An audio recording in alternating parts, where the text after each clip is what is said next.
to szerokość?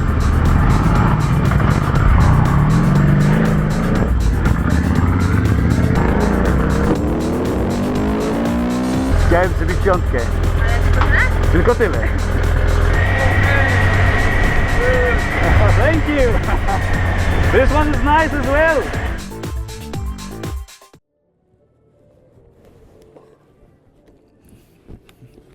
Dzień dobry moi drodzy.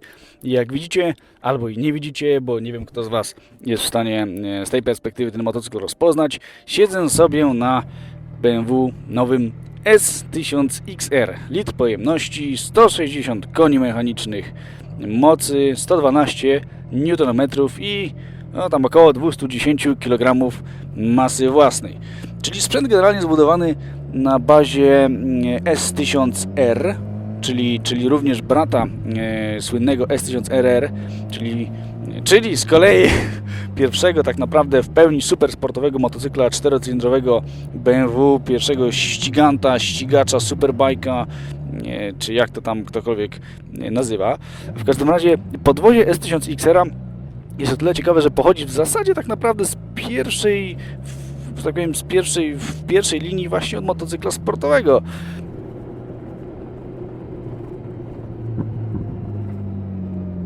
Co czyni ten motocykl właśnie swego rodzaju sportowym, nazwijmy to sportowym, turystycznym enduro. Jeśli chodzi o silnik, to ma co tu dużo gadać, ma niesamowitą moc. Na wysokich obrotach jest naprawdę potężny i idzie tak jak można sobie tylko to wymarzyć, jeśli chodzi o motocykl tej klasy. Właściwie to jest to chyba w tym momencie najszybszy motocykl w tej klasie. Nie wiem jak KTM, ten nowy 1290, jak on tam się prezentuje. Niektórzy mówili, że jest nieco wolniejszy z racji wyższej masy od tego mniejszego 1190. Natomiast maszyna nie jest tak dobrze wyważona jak GS. Nie wiem z czego to wynika. Może z tego, że nie ma, że to jest silnik 4-cylindrowy, czyli nie ma tylko 2 cylindrów wystających na boki jak duży GS 1200, któremu to podejrzewam, że dosyć robi dobrą robotę, jeśli chodzi o wyważenie motocyklu, czyli balans. Mamy niskość, środek ciężkości, więc manewrowanie jest moim zdaniem dzięki temu właśnie łatwiejsze. Niemniej jednak BMK jest chyba tym najbardziej sportowym w klasie. Jeśli chodzi o to, jak się maszyna zachowuje w różnych zakresach obrotów, to na niskich tutaj jest również nieźle ciągnie, natomiast to jest nadal rzędówka i lubię kiedy się ją kręci.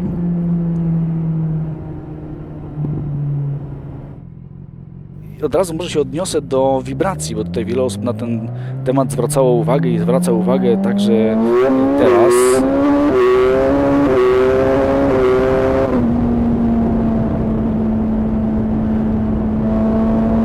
Czyli nie tak długo po prezentacji tego motocykla publice. Te wibracje, istotnie one się gdzieś tam pojawiają i potrafią łaskotać. Ale to nie jest to jakiś specjalny problem. Gorsze może być to, że przy prędkości autostradowej obroty są dosyć wysokie, ale z tym nic specjalnie nie zrobimy. Biegi są generalnie bardzo długie.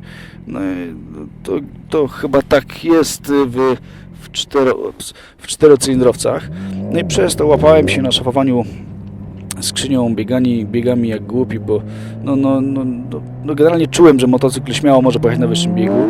Gdyby nie quickshifter, to przez moje przyzwyczajenie z 2-cylindrowców mógłbym się zajechać przez te parę dni, które tutaj spędziłem z XR-em.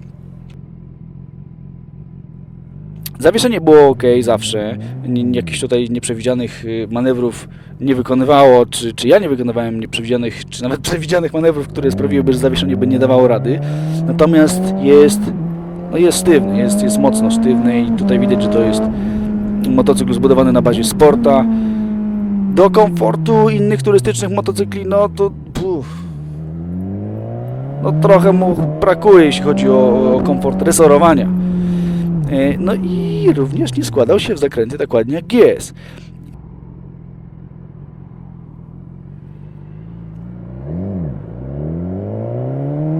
Tutaj musicie mi wybaczyć porównanie do GS-a, ale to jest benchmark. I tak naprawdę wprowadzając motocykl całkiem, że tak powiem, nowy, no oczywiście bazujący na RC, ale jednak de facto jest to nowy model w gamie BMW, no to no już no, nie to, że mam jakieś zawyżone wymagania, ale spodziewałem się, że będzie co najmniej tak samo dobry.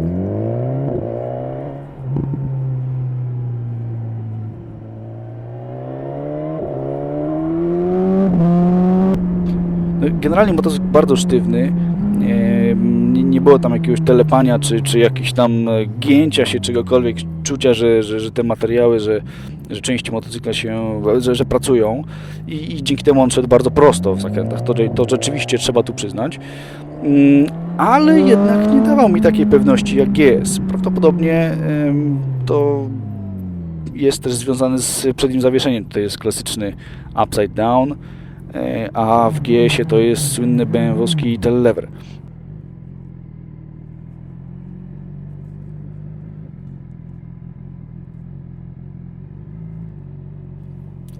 Czyli w zakrętach paradoksalnie sportowy motocykl w moim odczuciu nie jest tak dobry jak GS. Tutaj to wszystko jest super, naprawdę, jeśli chodzi o jakość.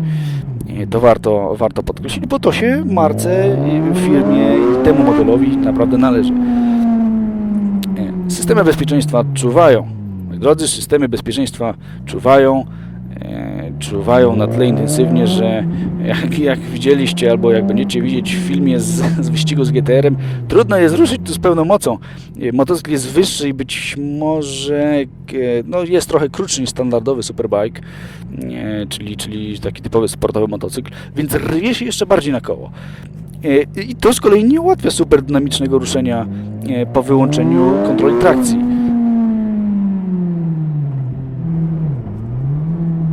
Pod względem bezpieczeństwa super sprawa i wiele rzeczy można dzięki temu zrobić no, poniekąd albo do pewnego momentu, do pewnego stopnia bezkarnie. No, hamulce, brzytwy, bardzo łatwo dozowalne, żadnych problemów z mojej strony.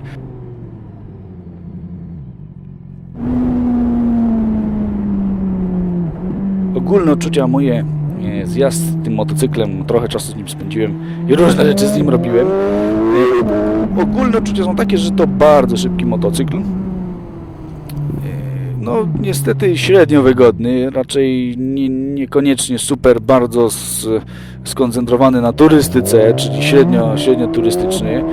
I raczej tak powiedziałbym, to jest moja akurat typowo personalna, wyłącznie personalna, przepraszam, opinia, raczej delikatnie wyglądający. Nie ma do jakiegoś showowego designu, czy czegoś jakiegoś takiego, no, co by mnie jakoś potwornie urzekło. I prawdę mówiąc, myślałem, że to będzie mój numer 1, ale niestety chyba jednak wybrałbym GS-a i to się może często pojawiać.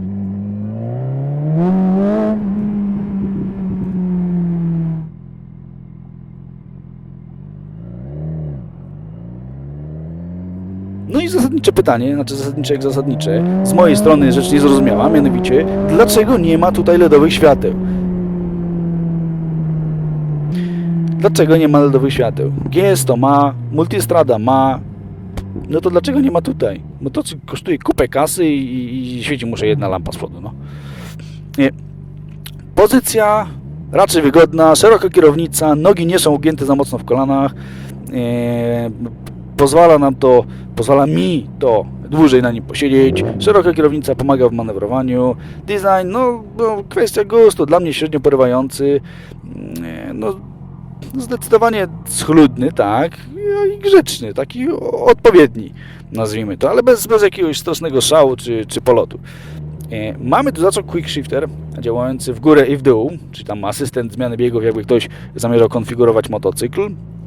Co tu jeszcze jest? Regulowane zawieszenie, ABS oczywiście, kontrola trakcji, standardowo komputer pokładowy, ten typowy dla BMW, prosty, nieskomplikowany, dobrze działający, tutaj można sobie trochę porzeźbić. No i jeszcze parę gadżetów, których pewnie nie pamiętam, albo nawet nie widzę. Fajny sprzęt, piekielnie szybki, wysoko się siedzi, dzięki temu no, daleko widać, co w ruchu miejskim pomaga, więc jako ścigant do miasta i taki wygodniejszy ścigant o komfortowej pozycji na trasę lub w góry, to będzie naprawdę doskonały. Tam parę rzeczy można by było zmienić, może jakiś facelifting, który się gdzieś tam po drodze będzie odbywał, może doda parę takich rzeczy, takich jakichś tam pazurów do niego, bo tego by mi tutaj najbardziej, może nie brakowało, ale tego bym tutaj najbardziej pożądał i jako potencjalny również użytkownik takiego, czy właściciel takiego motocykla. Także generalnie fajny sprzęt, ale wbrew temu, co sądziłem, to dla mnie nie będzie numer 1.